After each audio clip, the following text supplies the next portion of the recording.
What's going on YouTube? It's the flyest vlogger on the planet. My name is Showtime the Czar. Welcome back to the channel. Hope everybody's having a great, positive, productive day as always. You know I got hip hop news, cultural updates, and everything like that for you guys today. But before we do any and all that, you know what you got to do. See that subscribe button on your screen right there. I need you to click that, turn that bell icon on so each and every time one of my videos drop, the content that I'm providing to you, you don't miss it. Let's get into it, y'all. Drop my intro.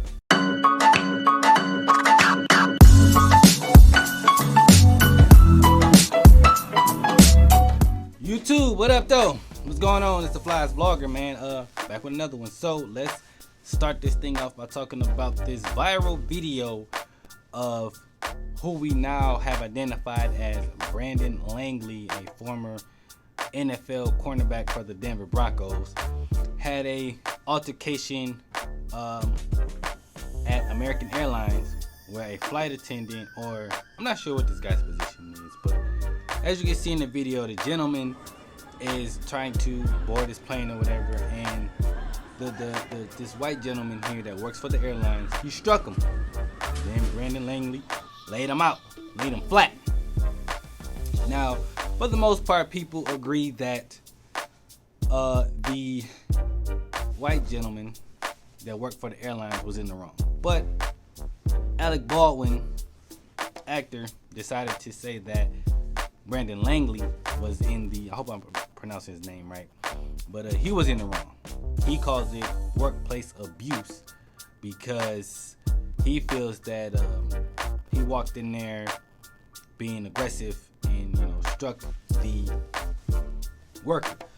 Here's my thing with this situation. First of all, this is what I want to say to Alec Baldwin.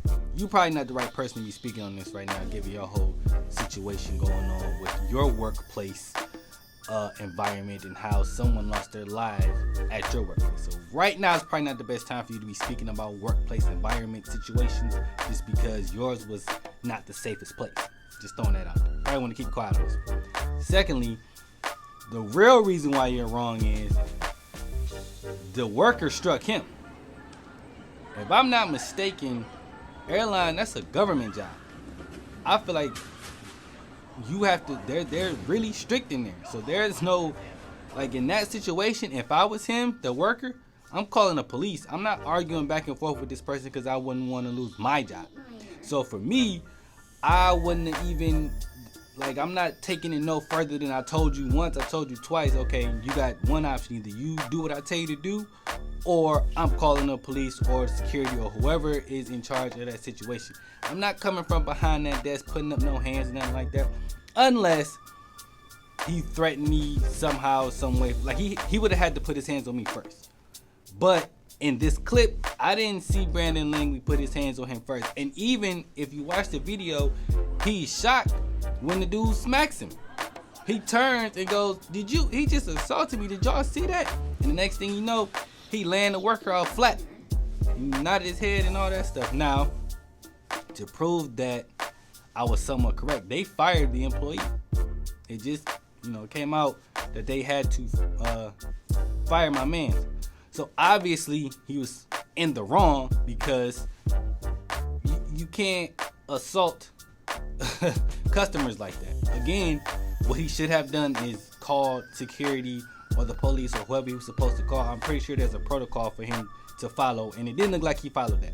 He let his emotions get the best of him, and he attacked that young man, and now he lost his job. So I'm not mad at him, bro. You can't put you in that work setting, because I believe it is a corporate, like it's a government job. You have to follow these rules because you could get in a lot of trouble, and that's the only reason I'm saying.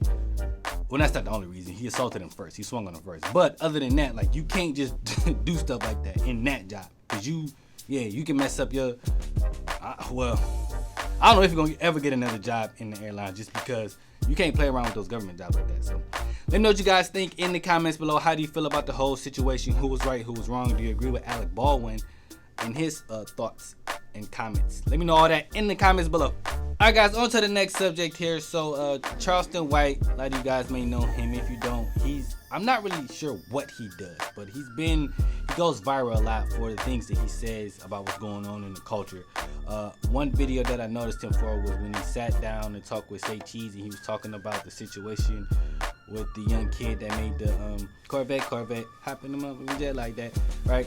And he talk about how he snitched at age 13 and all that good stuff, and people had some backlash for him because of the things that he said. But anyway, he ran into 600 Breezy, and I guess they had a little spat. I won't call it an altercation because after they, no fighting happened. But Charleston White said 600 Breezy checked me. Yeah, I ain't gonna say the young nigga ain't checking. The little nigga stand by 6'2". Nigga probably can be a motherfucking defensive end, nigga, for one of them NFL football team, nigga. So what y'all think? I'm gonna fight that young nigga? That nigga 20 years, something younger than me. Yeah, but one thing I know about the young nigga, he didn't want to fight with all them chains around his neck, but he was upset. He was very, very angry, and the nigga threatened me. You don't know, I started calling the police on him right then and there on this motherfucking ass. Nigga tell me next time I see 600 Breezy is a rapper from Chicago. What I'll say is this. I don't like how Charleston White was like, I almost called the police on him. Because my thing with that is, when you talk like how he's talking, and how a lot of people tend to talk on the internet, real choppy, real like you about that life, and then you're not, which I'm not saying he's not. But it sounds like 600 Breezy put the fear of God in. My thing is this. You gotta be ready for when you talking like that to certain people. When they see you, it could have been a fight, or it might just be really face-to-face, eye-to-eye, man-to-man contact. They trying to see where your heart at. So if that's the case, you got to be ready for that type of stuff when you talking like that about certain people. And that's just what it is. You don't have to get physical, you don't have to get violent, but you got to be 10 toes. And the reason I say that is because that's how they coming to you. Based on comments that you said. You brought that energy on yourself. And I tend to do that sometimes. Talk crazy. But I also know that if I ever was to meet these people, I gotta look them in their eyes and stand on what I said. And whatever happens after that, if it gets to a fight, cool. She's gonna have to fight. But if it doesn't, and we just have an argument, I gotta stand on what I said. Period. That's just it. And I feel like in that case scenario, in that situation, that's not what Charleston White did. He sounded like he was a little scared, sounded like he was a little timid. I don't know the intricate details of what happened, like how did he back up, did he look scared, did he look terrified or anything like that. But from what I could tell from his voice, he sounded like he was a little shaky. That's all I'm gonna say. Don't talk like that if you ain't gonna be like that. That's my advice. Let me know what you guys think about the whole situation in the comments below. What do you think of Charleston White's comments? How do you feel about him now? Do your view or opinions change about him? Let me know in the comments below. All right, y'all. And the last couple things I want to discuss with you guys today before I get up out of here real quick. So I keep seeing this thing about the Migos breaking up. I just really don't believe that, okay? Mainly because they're all related and they've been together for so long that I'm pretty sure they didn't have multiple fights and disagreements, creative disagreements. So I don't see them breaking up.